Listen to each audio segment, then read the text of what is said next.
We went to Michigan, the Betabel. I remember in Fort Stockton, where there were signs that said, no colored, no Mexicans, no dogs.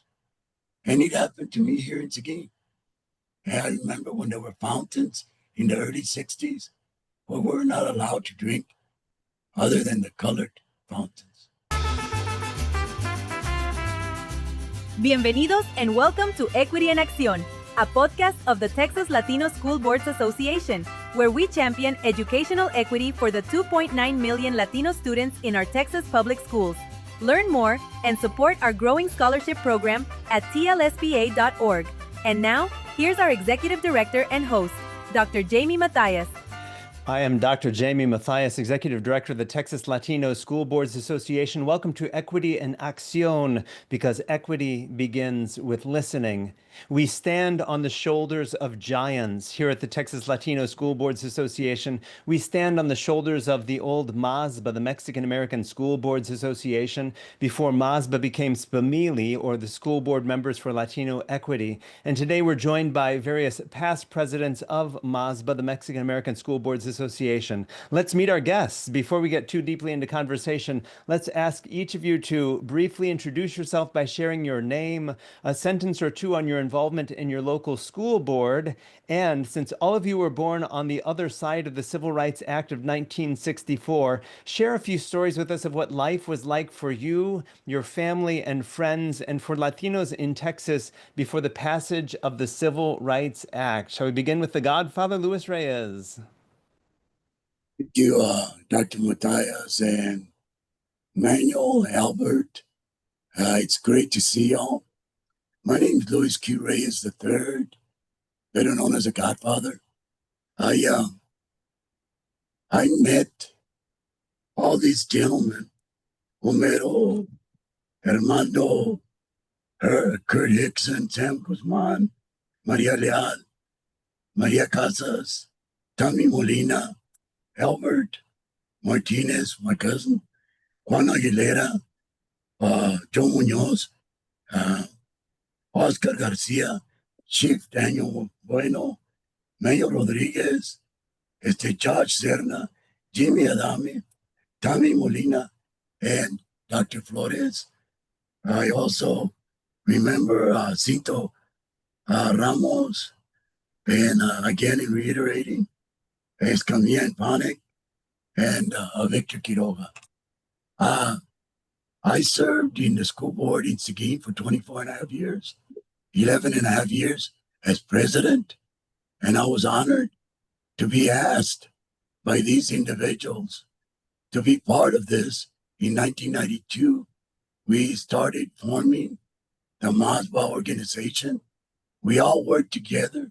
We were one big happy family. I always remember when we first had our meeting at the train station, I was very honored to be part of it. And I want to, again, in reiterating, it was these people that got us together and had a dream. And we formed a familia. And this is what we're here for. We're here to unite and not divide. And I've always said this. You asked me to say something about the Act of 1964, the Civil Rights Act. I believe a lot in it, because regardless of race, color, creed, or gender, or socioeconomic status, we were all fighting for equal rights. We wanted to be all the same. We didn't want to be any better than anybody else. I remember when they didn't want to even accept us in MASBA. But you know what? As years go by, they found the necessity that we were much needed, because siendo Mexicano, and I'm a proud Mexicano, and I'm pretty sure I'm talking for everybody, and I'm proud Chicano. Who am I? I was in the Chicano movement. I was part of Raza Unida. I was part of the Brown Berets. And I'm very proud. Dr. Silva and Dr. Hernandez Beta played a very important role. Jose Angel Gutierrez, he was my mentor, and so was Pompian. I can remember everything like if it was today.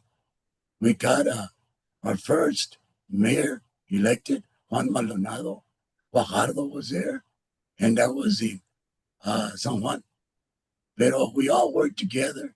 We were all one big familia, and we stayed on 10th Street at the Radisson. And the reason I remember that is because we were 10 to 15 people that were sleeping in one room. And I can still remember the bologna sandwiches and the tacos that we would go and visit. And thank you for the opportunity, Doctor. Tremendous. Glad to have you with you, Luis. Yes, I'm Dr. honored Manuel to be Flores. So I'm Manuel Flores. I am a professor at Texas A&M University, Kingsville. But some of the proudest moments of my life was when I served with the Mexican American School Board Association. And you were right, Dr. Jaime Matthias, you were right. We stand on the shoulders of heroes. And, you know, a group of people back when I got in there in the 2000s were all committed Mexicanos for the right of the Mexican American student first, but also for all the students of Texas. We talked about the Civil Rights Act. I come from a school district, Corpus Christi Independent School District, that fought for equal rights for all of the students of Texas and all the Mexicanos in the United States of America. You see, people don't know that Brown versus Board of Education does not apply to Mexicanos in the nation. Did not apply. And so it was still okay to go ahead and segregate and separate us by language or color or whatever the hell they wanted to separate us with. They did it. And it was because of the Steel Workers Union and the educators in Corpus Christi, Texas, that the Cisneros versus U.S. takes place in 1970. 1970. And I served for 14 years, 2 or 3 as president, I forget because it's been such a long time ago. But once I got into the school board, the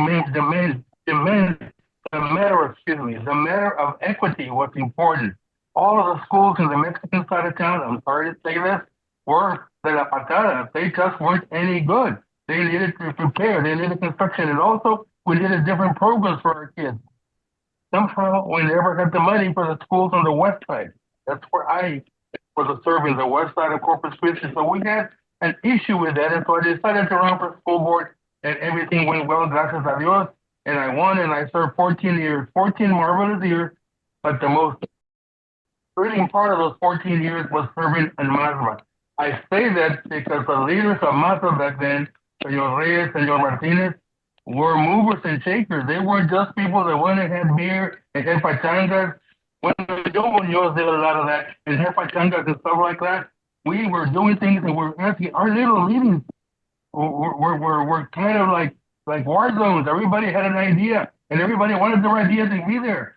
Mariachi was one of those ideas. The first time we mentioned mariachi, a couple of our members se rieron. Tienen mariachi como yo allá, estos vatos. What's wrong with those guys? You know what? We had the guts, we had the energy, and we had the intelligence to go before the state board and talk to all of the mariachi leaders in the time. There was only like 60 mariachi leaders in Texas. And we're able to push it through after several hearings in Austin. That takes guts. That takes courage. Not to mention the fact that all of us were trabajando, all of us were working, and we had to take time off from ourselves to be able to do something like that. So that's an example of that. But more important than that, we also changed the name to the Mexican American School Board Association to make it more unified, just like you changed the name to make it more unified for equity. We had to do it back then because even though it was the 1990s and the 2000s, there still were things to do for the Mexican American and for all the children of Texas, And we were able to make things happen because we worked together. Senor Reyes, Senor Martinez, I'm sure you understand that. It wasn't all yes, sir, yes, sir, yes, sir. There were fights, there were verbal fights, and sometimes we wondered if something else was going to happen. But we were able to get things done. So having served in MASBA is one of the most thrilling parts of my life. And I still believe that the organization as it stands now can continue the fight. Now, I'm going to be honest, just like Mr. Reyes. We were here for the Mexican Americans. We were the ones that were being discriminated against. We were the ones that needed to deliver the civil rights case to get us all the rights that the black people already. We had to fight for that, and we fought with our brain, with our heart, with our soul, and with our culture. That's how we fought, and we got things done. Welcome, Dr. Flores. Glad to have you with us. Welcome, Alberto Martinez. Hello, Dr. Matias. Thank you for making me a part of this. My name is Albert Martinez, and I was appointed to the school board, excuse me, in San Diego, Texas, by, it was just weird the way it all happened.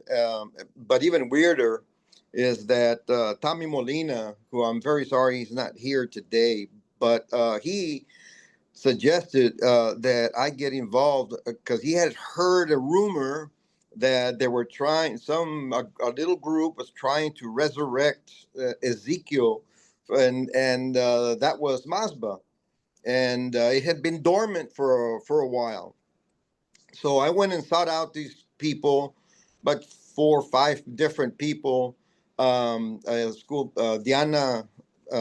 Castañeda. There was Ms. Gutierrez from Victoria. Diana was from Austin, and of course Mr. Juan Aguilera was out of Round Rock, and myself, and we just met at a hotel room in a conference, and all 4 or 5 of us, and we started throwing ideas that and why it was important that MASBA would rise again like the phoenix out of the ashes, and we had big dreams, and I have to be honest with you, and I'm sure that my compadres Manuel and mi primo will agree that it was like a quantum leap from when we were kids, before the 1964 Act, to where we are now. We're living in a different world, and our ideas and our dreams have been surpassed 1,000,000 times of what we were dreaming of and what we were able to achieve through, and a lot of it came through MASBA. If you dream something, you should always go with it 150%, 200%, and you'll be surprised at what you can achieve. Tremendous. Welcome, Albert. So glad to have you all with us today. All of you are former school board members. So I have to ask, what were some of the issues that first caused you to run for election to your local school boards? And what are some of the accomplishments on your local school boards of which you're most proud? Who'd like to jump in? I'll go ahead and finish it. I had just finished an election. I had run for state representative in 1992. And so I had a few people that come after the election, a few months afterwards, says, hey, wouldn't you be interested in serving in our local school board? That was like the last thing in my mind. I had no aspirations to serve, because when I looked at the school board members, they were all frail and old, and just old people that been there forever. And anyway, I accepted, and I was the youngest guy there on the board at that time. I learned a lot. I didn't know anything about being on the board, but I learned real quick the way things run. And the first thing I learned is when you go to all these conferences, you listen. You listen carefully, and you listen with both ears. And I soaked in a lot, like a sponge, a dry sponge, just soaking in everything I was hearing, and I was taking notes. One of those things that I heard and I brought back was back when Texas was giving money out. Of course, you had to qualify for it. It was called the infrastructure funds, and my friend Juan Aguilera was no longer a school board member because he had moved to San Antonio. So he was in this conference. So we started talking about these IFA funds, and he goes, you know what? Let me see you real quick. And he had a rundown of all the districts And he went to San Diego, and he goes, Albert, and this is back in 1990, mid 90s. He goes, you guys qualified for $9 million. I go, what? $9 million? I mean, this is an immense amount of money. It's incredible. So we followed through. We went back to the board in San Diego. I pushed that we would apply for it. It was, thank God. At that time, Tommy was really, he was helpful again, my ally on the board, and we were able to apply for it. Well, it turns out we couldn't qualify for it because, unbeknownst to us, we were like $5 million in the red in the board. So we had to get out of that. And so what I decided to do is I decided to make a movement to get everybody out of the board except Tommy and start from new. And within 2 years, we were back $10 million in the black, and we qualified for this money, and we had a beautiful on our way to building a beautiful high school with a huge sports complex, and it was awesome. Not only that, but I was able to go to my neighboring district, and I talked to a friend of mine who was the mariachi instructor there, John Vela, and I talked him, convinced him into coming to San Diego, starting the mariachi program, and he did amazing things, winning sweepstakes with all kids that never knew about mariachi before. And we were able to start free breakfast, free lunch. We were able to I think we came out the fourth in getting the board of the year that particular year in TLSBA with all the school board members in the state of Texas. We did. We just did so many awesome things in San Diego, but all through, again, listening and bringing home these things aren't there just to occupy paper. They're there to carry a message, and you can only use that message as a tool if you bring it back with you and put it into action, like we did with MASBA, because MASBA, going back to it's the tool it could be. MASBA was.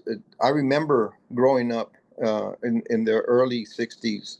I remember picking cotton, and I can remember picking broom. If you ever know what broom weed is, nowadays they make brooms out of plastic, but back in the day, the broom was actually it was a product that you pick on the fields, and it was merciless because it got in between your shirt and your neck, and it would just burn you, and it was very bad when you inhaled it. But that's what we used to do in the 60s. And then later in the 60s, we started being migrant workers. So we would go to Michigan. My dad was a foreman. He used to take 8, 9 different families in old beat up jalopies, in the old trucks, old cars, going through Mississippi, going through Arkansas, going through all these southern states that were the most racist. They wouldn't sell us any gasoline. A lot of them didn't want to sell us any food, and trucks would break down. It would or cars would break down, and with all these poor families following us to Michigan, and it was just very hard. I remember the assassinations of both Martin Luther King and Bobby Kennedy, and the turmoil that was happening in those days. Of course, I was scared to death, and it wasn't until we were able to meet with Cesar Chavez, who taught us a new way of making it better for migrant workers, and how as Primo Ruiz was talking about togetherness. You got to do things together, and Meme also alluded to it, and that's what being a migrant worker making things better for the migrant workers did under Cesar Chavez.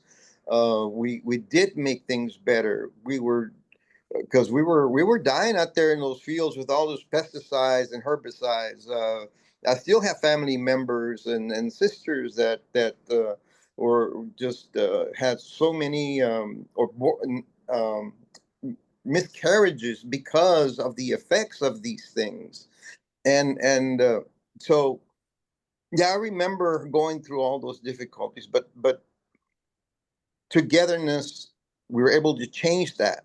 And in education, los Mexicanos, MASBA had to change, just because we're living in a modern world doesn't mean, look at what's going on today. They're trying to get rid of they're trying to change the Constitution.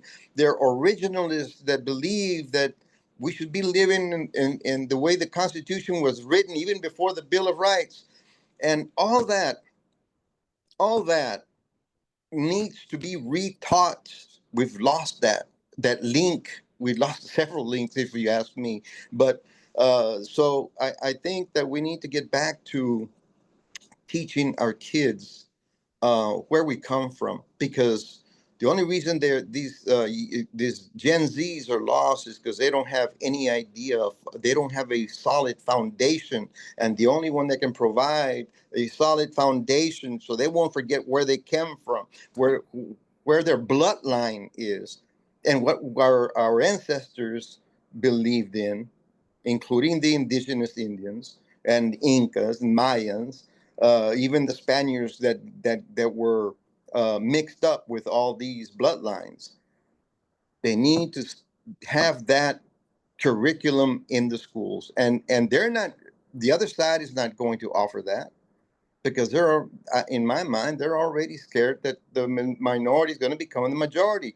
So in fact, we're almost living in apartheid as it is now. So yes, sir, that's my take on this, and I appreciate you asking. Thank you, Albert. Luis or Manuel, stories from your local school board service?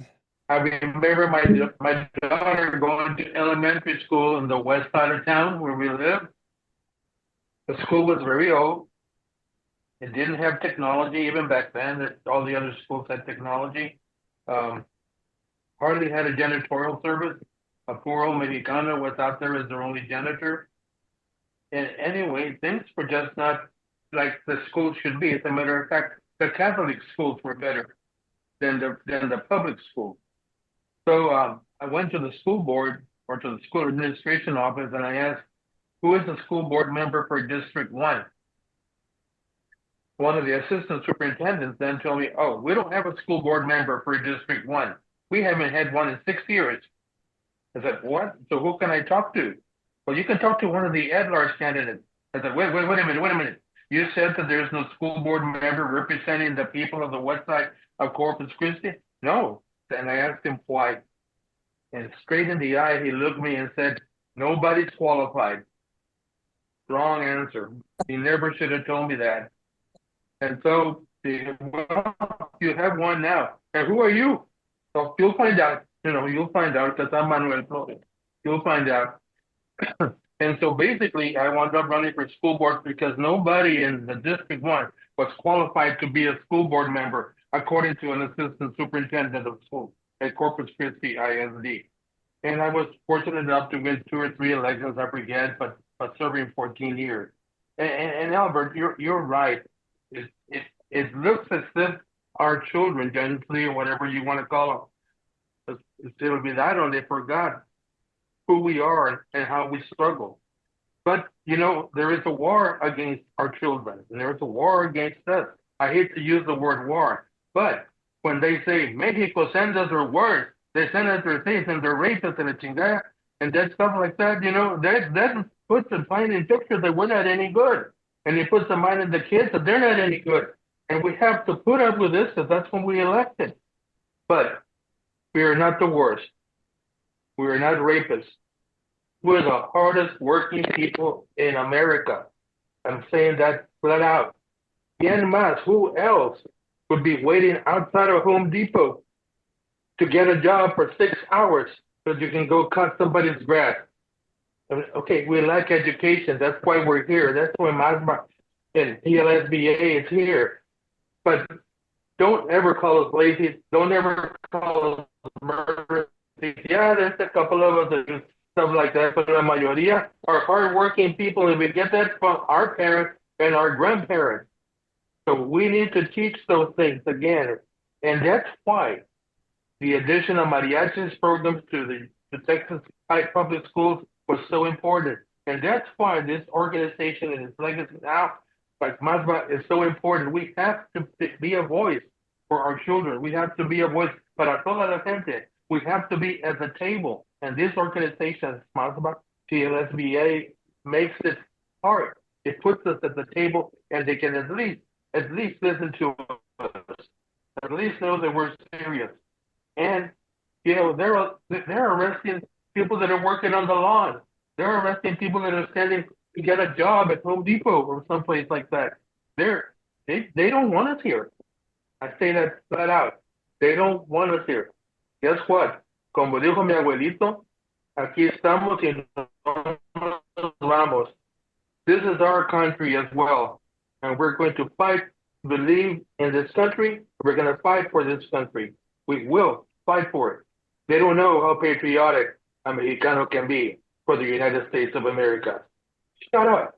Stop calling the thieves and liars and lazy people. Shut the hell up.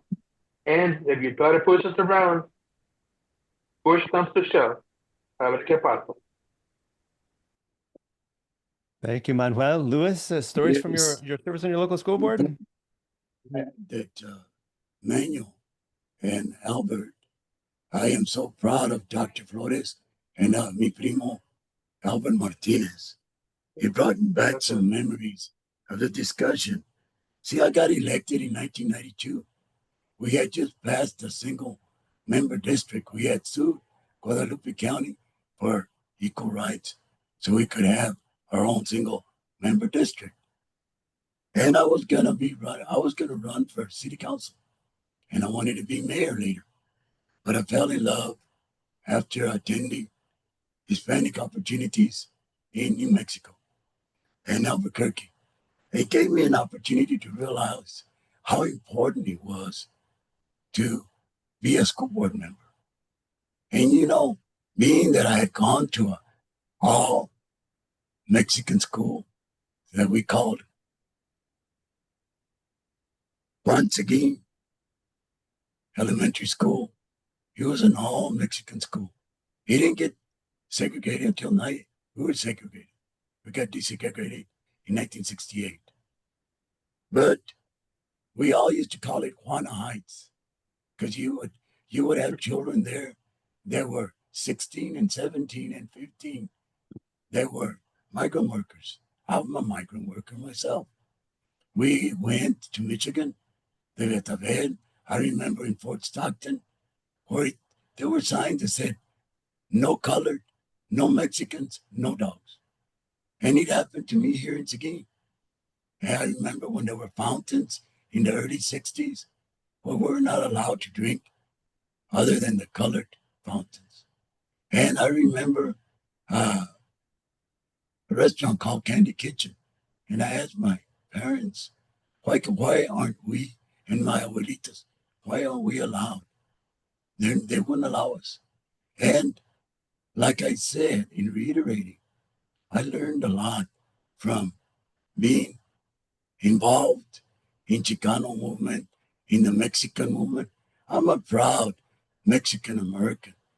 I don't call myself any other race. I'm proud to be a Tejano too, but you know, the border crossed us. We didn't cross the border, and it wasn't fair for us what they did. And I can remember a lot of those memories. See, I started working since I was getting close to 8 years old when I started shining shoes. I mean, the people of Seguin Shoe Shop hired me, and my mother had a restaurant right next door to them. And it was called Teeny Weeny. It was a place that sold tacos. And this is back in the early 60s.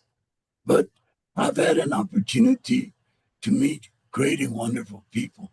I was the first Hispanic to be elected student council president in Once Again.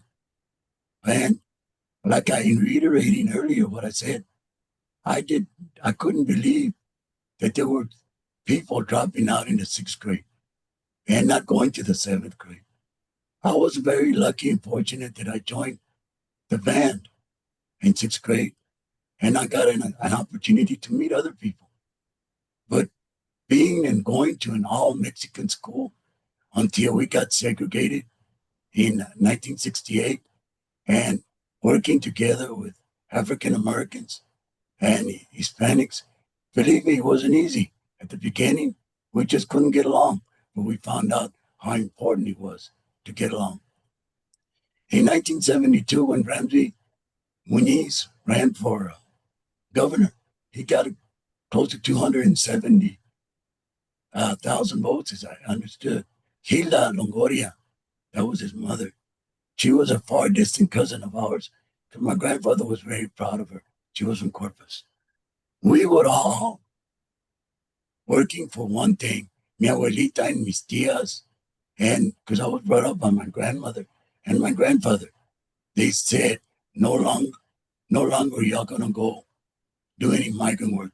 I want you to stick and stay in school. Well, we made it through, and there's very few of us that did, like Dr. Manuel Flores and Alberto Martinez can explain, and they can relate to us because of the way that things have changed. And I agree with Dr. Flores on things that our children don't realize how much we had to fight to get equal rights.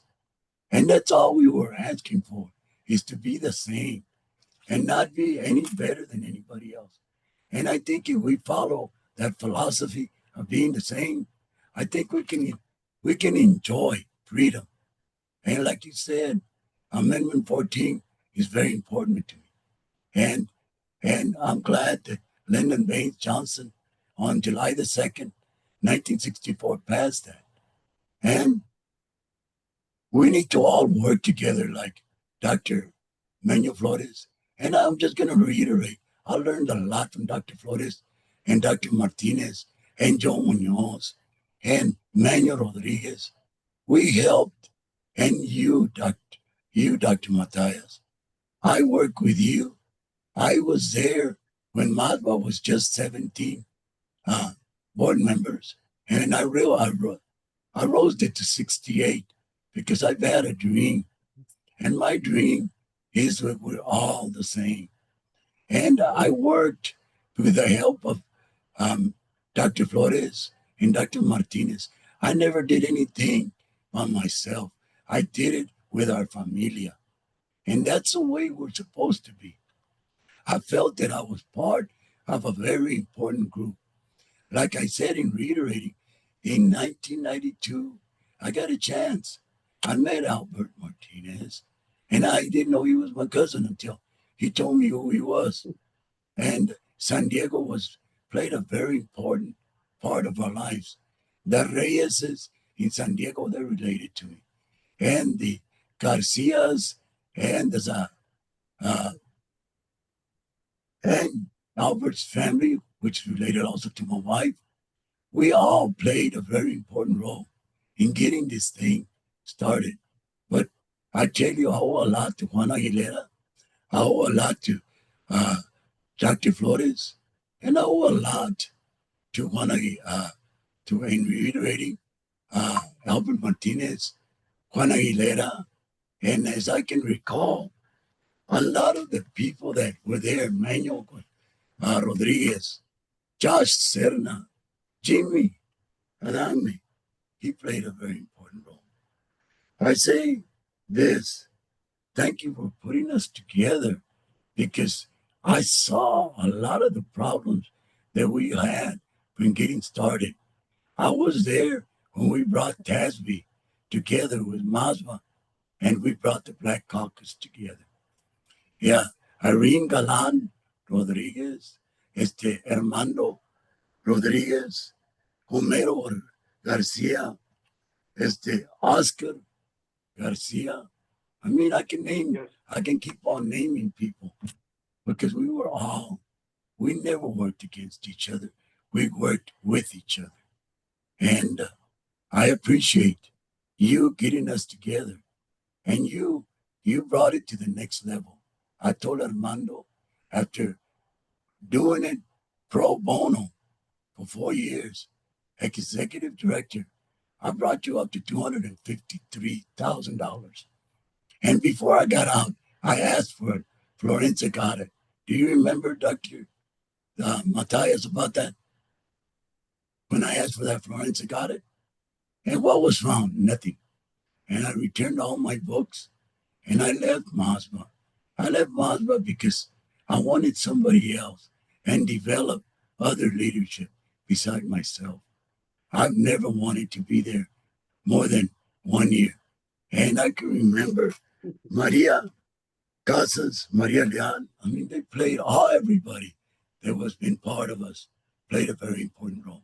Thank you. That's all I have to say. Thank you. Luis mentions the Mexican American School Boards Association. What all of you have in common is that you are all past presidents of MASBA. So I have to ask, how did you first learn about MASBA? Why did you get involved? What role did you play within MASBA? And what did you most love about MASBA at that time? I learned about it, like I said earlier, by Tommy Molina.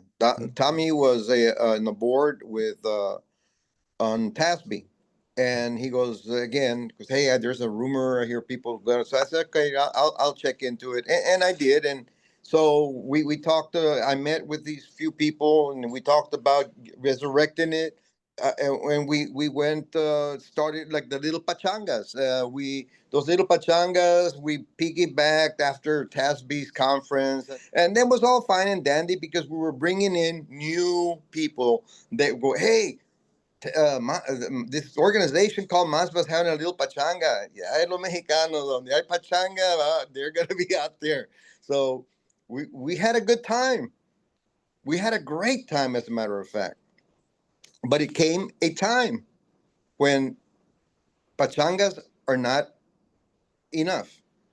We had to graduate to a bigger playing field, and so we discussed it. And then after Diana Castañeda served for a year, and then Teresa Gutierrez served for a year, and I think then somebody else served for a year. And then I got to be going as president, and we decided that it was time for us to cut the umbilical cord of TLSBA's little deal and go on our own. And we partnered with Dr. Romo from UTSA, and he was very gracious in allowing us to use his facilities for a conference.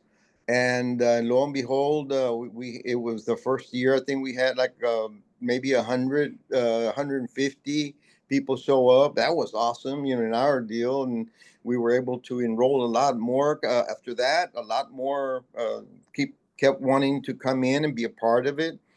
Dr. Romo continued to let us use UTSA as long as we wanted to. Juan Aguilera again came through like a champ.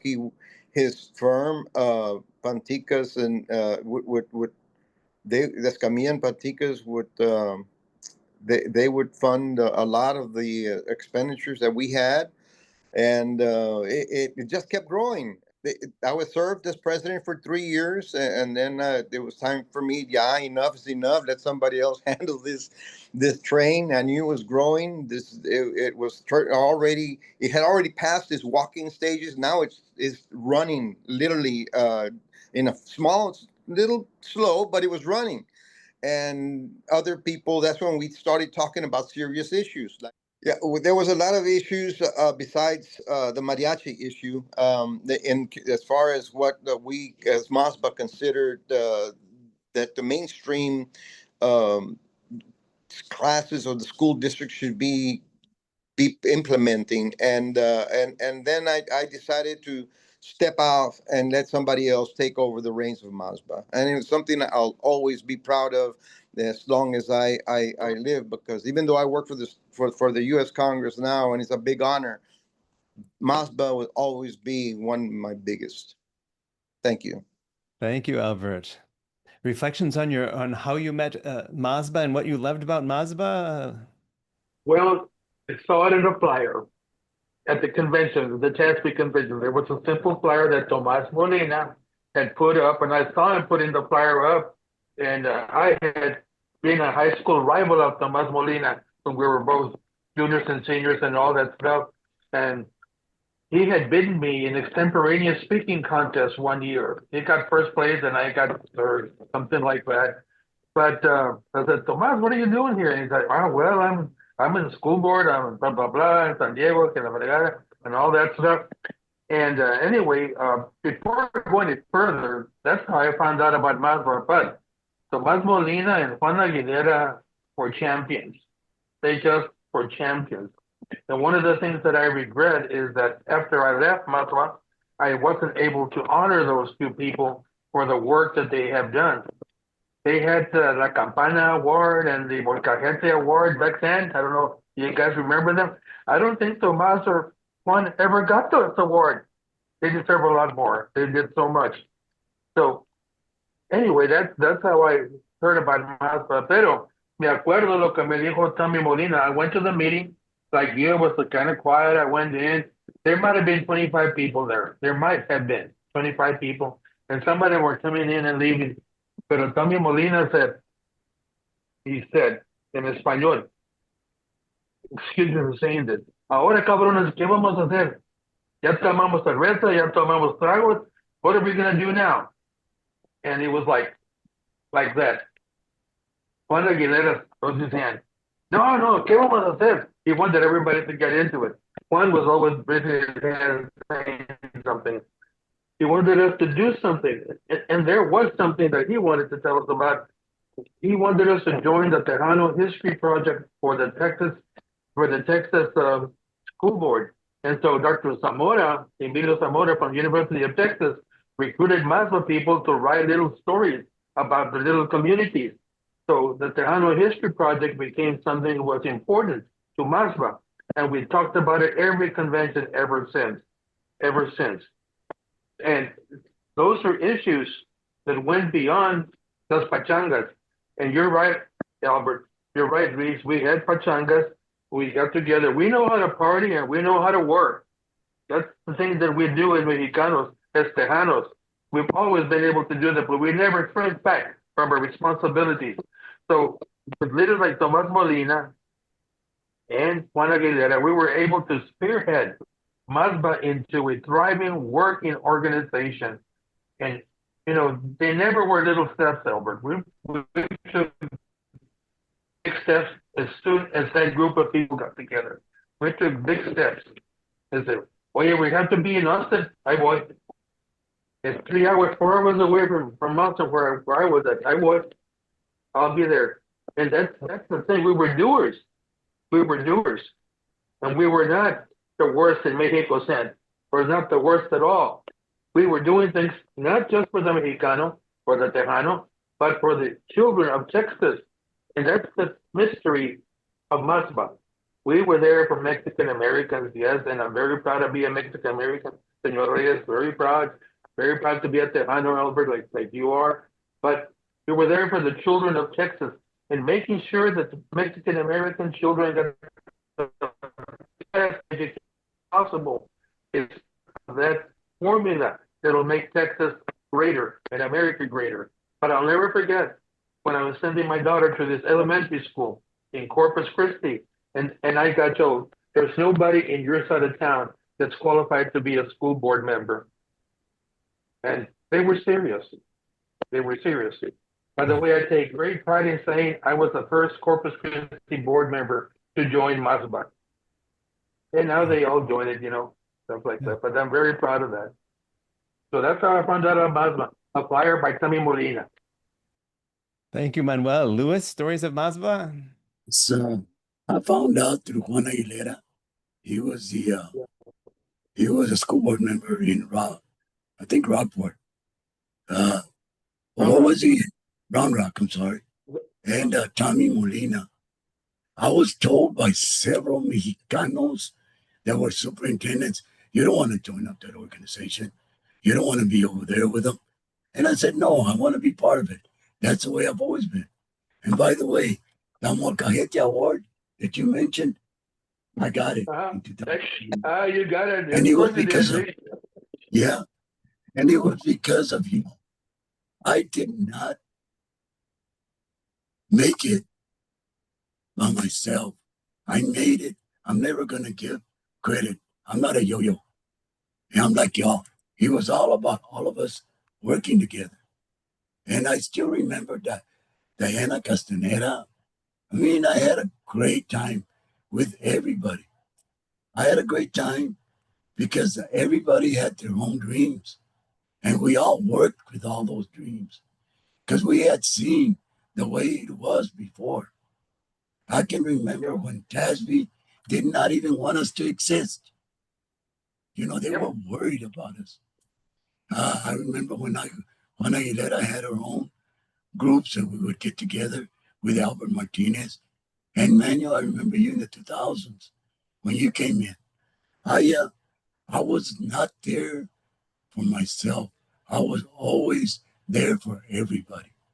And when I took over MASBA, we had gone down to 17.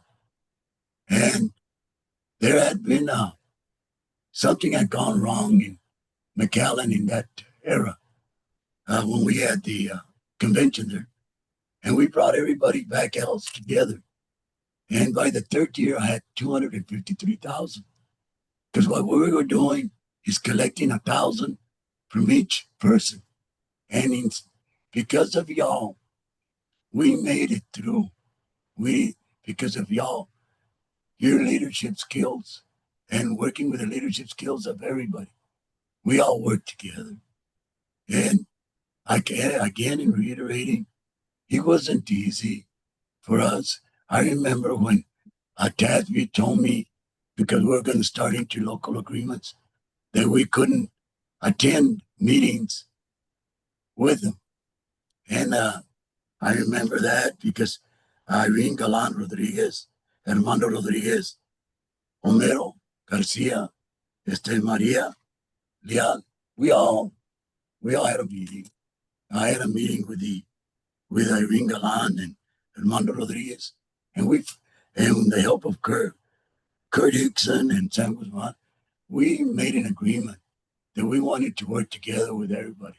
We were not here to compete. We were here to work. And we're like Dr. Flores said, we're here to educate our children and educate our members. And I talked a lot to Albert pertaining to that, my primo, and I wanted them, and I wanted advice from y'all. And Albert gave me some advice. I never forget that. Luis, we need to do something. We need to keep MASBA alive. And because of what I had experienced with Dr. Flores when I went to Corpus, and he had his academies that I fell in love with. And I said, there's an opportunity in Seguin to inspire. I knew that when I stepped down as school board president, everything was going to go kaput in Seguin ISD. And sometimes, do I regret it? No, because what did we do what did we do? We made mariachi UIL in 2015. And by the help of all of you, Manuel and Albert, y'all were very instrumental in putting this together. And like, again, in reiterating, I don't take credit for anything. I do it with the help of everybody. It takes teamwork, makes the dream work. And my dream came together, and we have MASBA now and TLSBA that we can look up to. Now we're working on a different era. We're trying to make Ballet Folklorico UIL also. And thank you, Dr. Matias, for your help. And I want to thank different doctors that have been involved. I say this, if we all work together, we can accomplish a lot of things. But if we all work against each other, que no le entre la envidia, porque la envidia es lo que los mata. You know, I've always believed in unity. And I don't believe in division. And I believe we're all brothers. And I say this, I hope that one day that everybody, our young people will wake up, because I don't think they experience what we experienced when we were growing up. And that's the problem we're having right now. If they can't relate to what we went through, Dr. Flores and Primo Martinez, that's the problem, that we all need to work together. That's all I have to say. Thank you, Luis. SPMEMALI, or School Board Members for Latino Equity, has since deviated from the mission that y'all held so dear at MASBA. And SPMEMALI now focuses on things like a student art contest, the district award program, a fellowship program for graduate students. I'm wondering what wisdom or perspective might y'all share with the leadership of SPMEMALI and with the Texas Latino School Boards Association, which continues to honor the legacy of MASBA. Any words of wisdom? I would only say that in order to go forward, we need to reflect back and take audit of where we are. A lot of things that we forgot, a lot of things we have, people that have deviated from the course that we originally said. We need to figure out how to bring those back. We need to there was an old saying that that the old Governor Bush used to say, or I don't know, remember whether when he was a governor or he was a president, he said, "No child left behind." Well, I said, no, we can't leave any of our Mexicanitos behind. I'm talking about the kids. They need to be taught where they come from. They need to, because we need to be more careful of what books they're reading in history. Who's writing these history books and Texas history, American history, and I don't. It's too. It's not black and white. It is been rewritten and down graded so much that it doesn't tell it like it is. And that's the only reason these people, these youngsters today, are in the wilderness. We need to bring them back somehow. And I would only plead with this organization to find a way to do that. And again, thank you. Like mi primo Luis says, Luis always thanks people, that never leaves anybody behind, and I really love him for that. But thanks needs to be said to Dr. Matias, especially during the 50th anniversary of MASBA. You hit a grand slam. That was something that was totally out of the world. I think the originals from former Congressman Ciro Rodriguez, and too bad we couldn't have former Congressman Hinojosa, Ruben Hinojosa there, who were the pioneers of MASBA back in the 70s. But Dr. Manuel Flores, who also, man, your labor, your mind, your expertise when you were in Del Mar, when you had your students do so much for MASBA, and you were so willing to do it. We did it con todo el corazón. For Tommy Molina, who pushed me towards MASBA, I owe him a lot.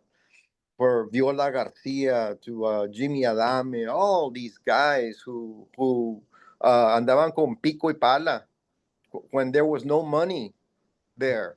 Thank God that my primo Luis Reyes had this knack for bringing funds into the organization. and kept it solvent, kept it above water. But to Juan Aguilera, all these guys that you're right, Meme, these guys need to be recognized. And my mission now is to make sure that that happens. For those of you who don't know, we're yet to recognize, we're trying to get the congressman to make his way down because we want to recognize Meme, Dr. Flores, for his achievements and his hard work, not just with MASBA, with Texas A&M here in Kingsville. And he has the congressman stood before the floor of Congress, and he rose and told your story, and a proud veteran that you are, and all that. We need to make sure that we do more of that. We need to make sure we continue that. So thank you, guys. No, thank you, Albert. That was very nice, and I do it for the people. I do it for the kids. I do it for the kids. Yes, Pero, sir. I want to say something here. A while ago, I said we were in war. It almost seems like they were trying to hurt the future of the Mexicano, Mexicanos here in America. No, this is our country. Yes, and I'm indigenous as well. My 7th generation grandmother, was a Carancawa Indian. So I've been here a long time, guys. You pass by Floresville, those are my people. Those are my primos. They were serving in Goliad with my 6th generation grandfather, whose name was Manuel Flores. Here, serving in Goliad, at the Presidio there. And I checked the genealogy, and it says Manuel Flores, casado con una India. And she was a Carancawa. And that's why my sons are so tall. You see my sons over, they're so tall because they're Carancawa. It's not because we're Mexicano or Espanol. It was because they were Carancawa. And it's okay, I'm proud of that. But that's what the Españoles did. They settled this area. They and the indigenous that were here settled this area. And we cannot let our children forget that wonderful culture that we have. But people, to the DEI initiative, diversity, equity, and inclusion, they want to get rid of that history a little bit at a time. They want to get rid of the job that I got as a professor a little bit at a time. They question how I got the job. They say, like affirmative action, you got to be because you're a DEI hire. I didn't do no freaking DEI. I worked my behind up to get a doctorate degree and become an author, wrote 4 books, for example. And I'm not bragging about that. I'm just saying, soy Mexicano, soy Tejano, and I belong. I don't have somebody look at me and say, you don't belong because you're a DEI hired. These people who did DEI are doing the wrong thing. But it's the law. So we'll work with them. We'll work with them. But the mariachi thing that we did, Dr. Matias, that's culture. The art contest that you're doing, that's the culture. The literature contest and essay contest that we do, all of that is keeping the Mexicano culture alive and in the faith of our young people. At the very least, we have done that.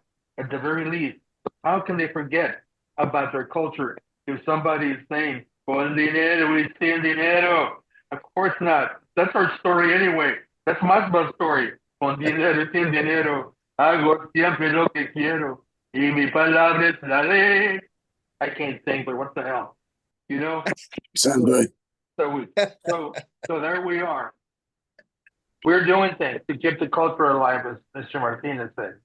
And Reed, the work that you did with the civil rights movement, the work that you did in Seguin, the work that you did to make sure that the Mexicano was represented, that's an all-American trait. But it's puro Americano, tú no se de Americano con el corazón mexicano.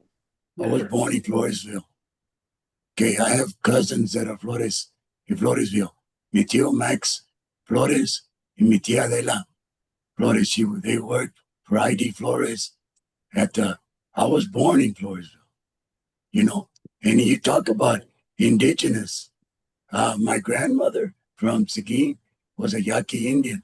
She spoke Yaqui and she spoke Spanish. She did not know how to speak English. Pero la cosa que lo que les quiero decir is my grandfather. I'm a descendant from Jose de la Palma. We had 28,000 acres of land that was taken from us and in Guadalupe County. I'm also my great-great-grandfather was Ignacio Gonzalez, which was from Gonzalez. I have some deep roots in Texas. I am indigenous too. We're all indigenous. And I've always said, if you're Canada and you're Indian, you're indigenous. If you're American, you're indigenous. And if you're Indian, you're indigenous. If you're Mexican, you're indigenous. And I'd say I'm proud of who we are. And I'm proud of you, Dr. Flores, for mentioning that. And Primo Martinez, I'm proud of you. And I would like to end it on that. Dr. Yvonne de la Rosa, I want everybody to know that name in Seguin. She is working hard with Dr. Matias to make Electoral Código UIL.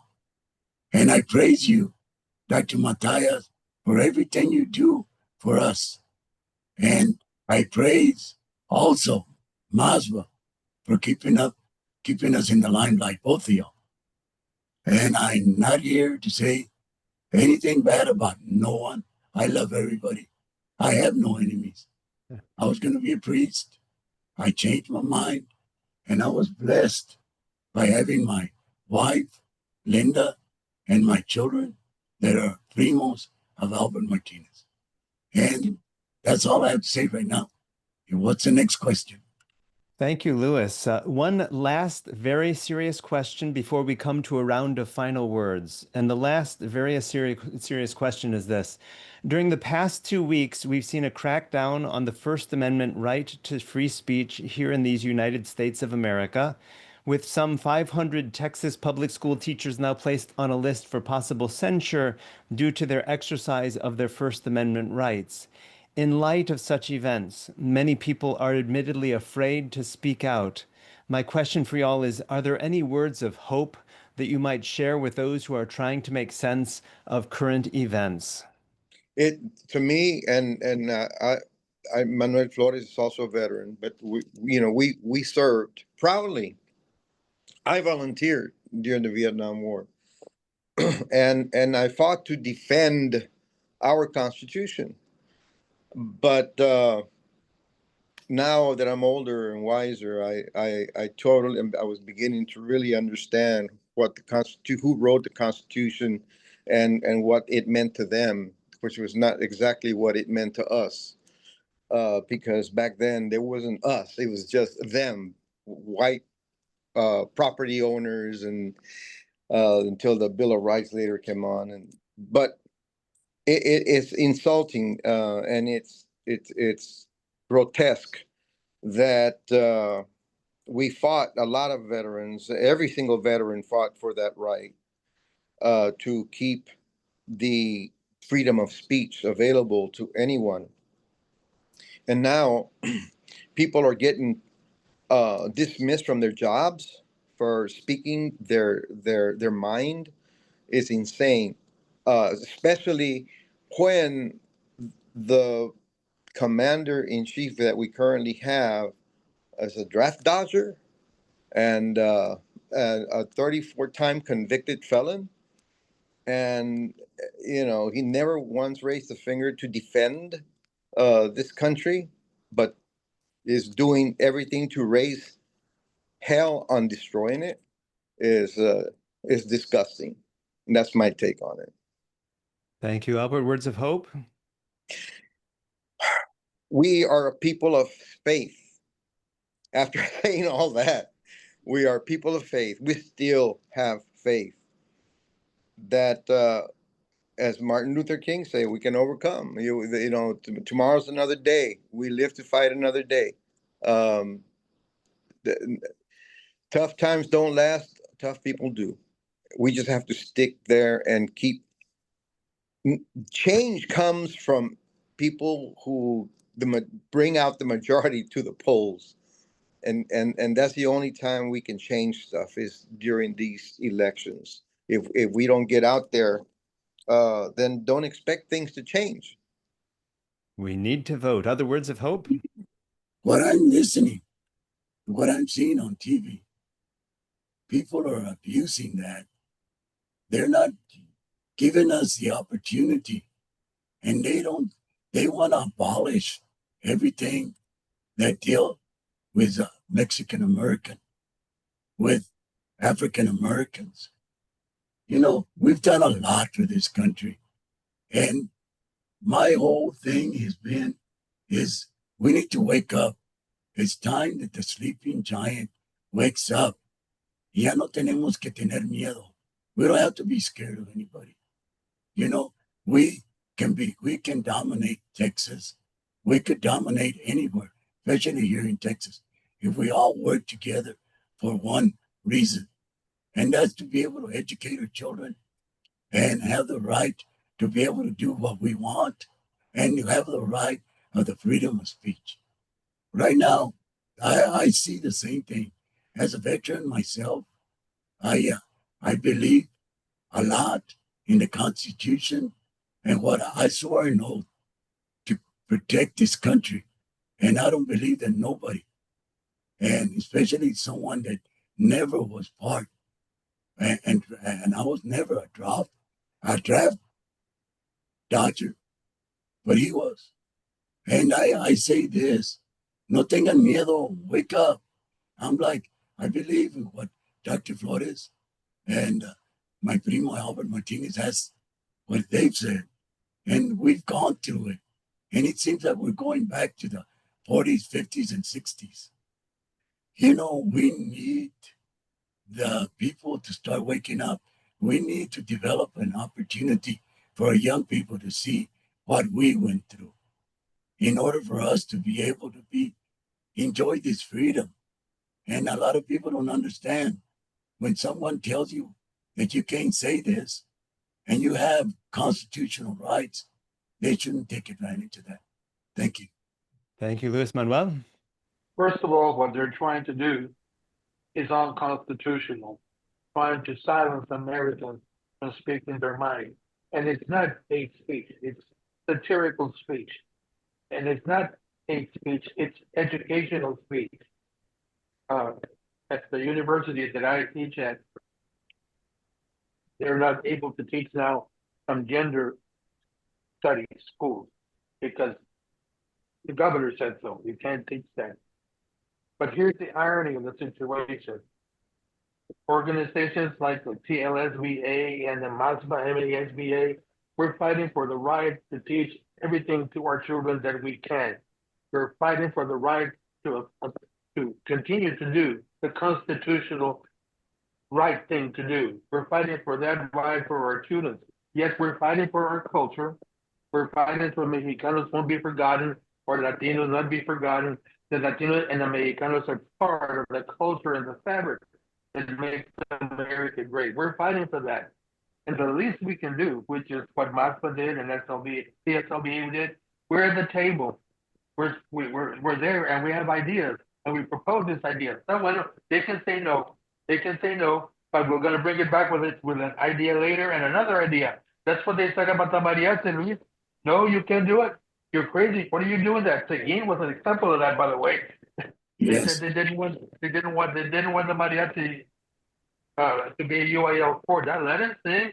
They go sing in cantinas and stuff like that. No, we think it's in quinceañeras and pachangas and cultural festivals. And now we're doing it. So we're at the table.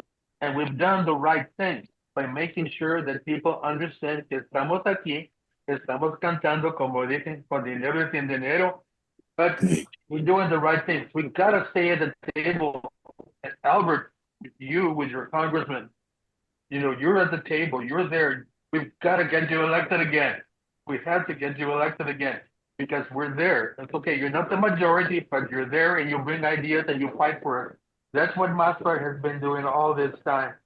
And before I forget, Joe Bernal was very instrumental, Senator Joe Bernal, in helping helping MASBA form back in the 70s, formed back in the 70s. So it's another person that we forgot to honor as well. Yeah. For the future, stay at the table, no matter how hard it is. You are a brand. Make this invincible because your brand, and MASBA did it very well, that Mexican American School Board Association. We kept that in everybody's face, especially at the TASI conferences. We were there. One person told me, "Why are you all so proud? Why are you all so proud?" I said, "Oh, too. The people from MASBA, why are they so proud and they sing and they drink? Because somos mexicanos and tejanos, man. We're a proud people. We have nothing to be ashamed of. We have nothing to be ashamed of." And our kids have to get that feeling.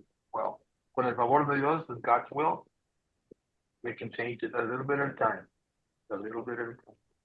Well said, Dr. Flores. That brings us to our round of final words. We want to give each of the three of you a chance to be able to share with us some concluding words before we wrap up today. We'll go in reverse order from our introductions. Dr. Flores, some final words for us today?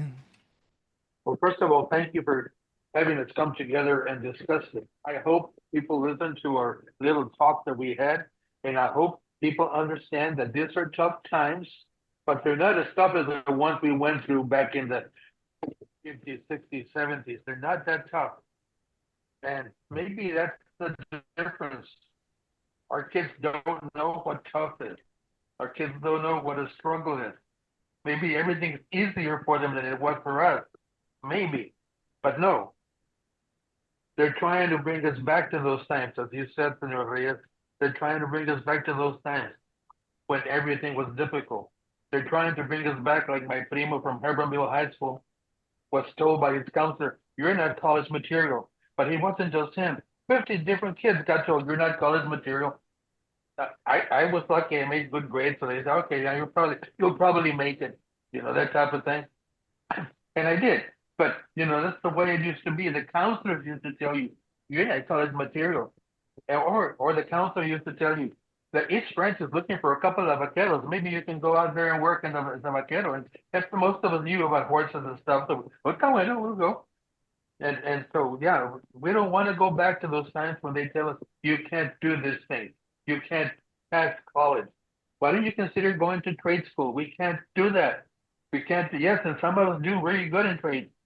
My adopted son, Raymond, went to Del Mar College, got an electrical engineering certificate. He's making more money than my three other kids that have master's degrees. Because some people fit into that. But we cannot go back to those days. We've got to make sure that we, the Mexican Americans and Latinos, are present. We need to make sure that we have people at the table, like you guys, Dr. Matthias, being there. We need to make sure that we have people at the table, like the congressman that you work with, Alberto Martinez. We need to make sure he's at the table. We need to make sure that everybody gets there.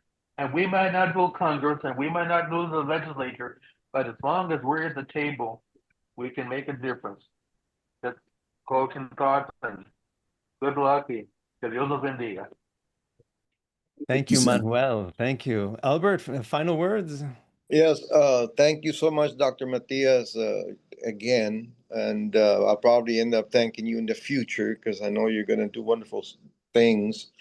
But to whoever is listening to this this broadcast, and I just want you to think very hard on what kind of future you want for your child. Of course, we all want our children, our grandchildren, to live in a world where harmony is master and everyone can be living in peace and love.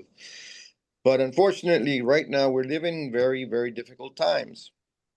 And the reality is that it seems like the Ku Klux Klan they don't wear hoods anymore. They wear suits like I do.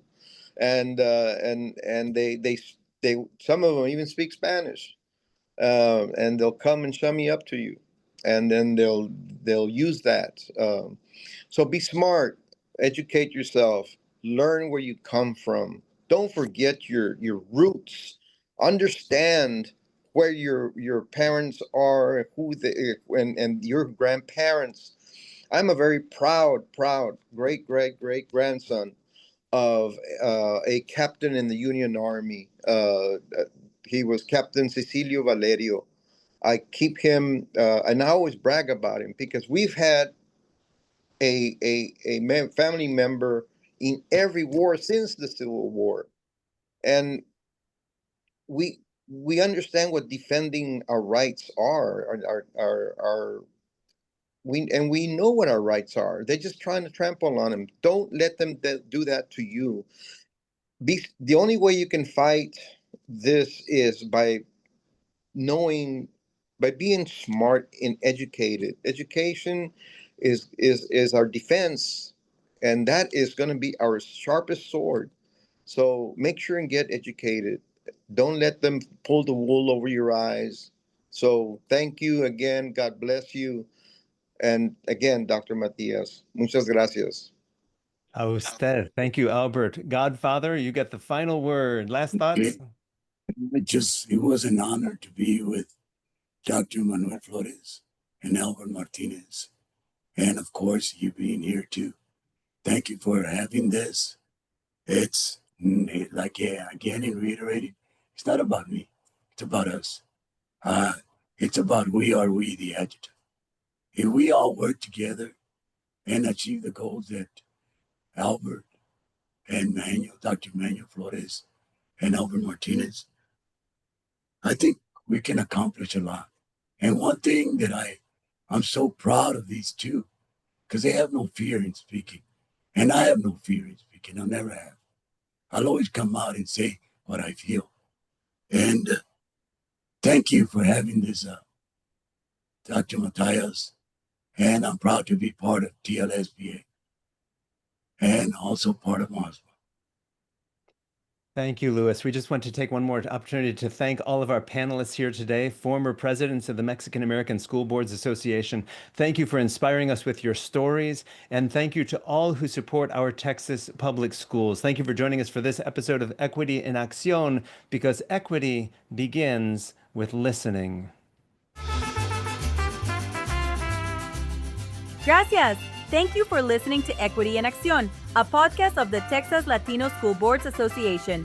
If you believe in equitable public education for all Texas students, join us and support scholarships for the graduates of our Texas public schools at tlsba.org. Hasta la próxima.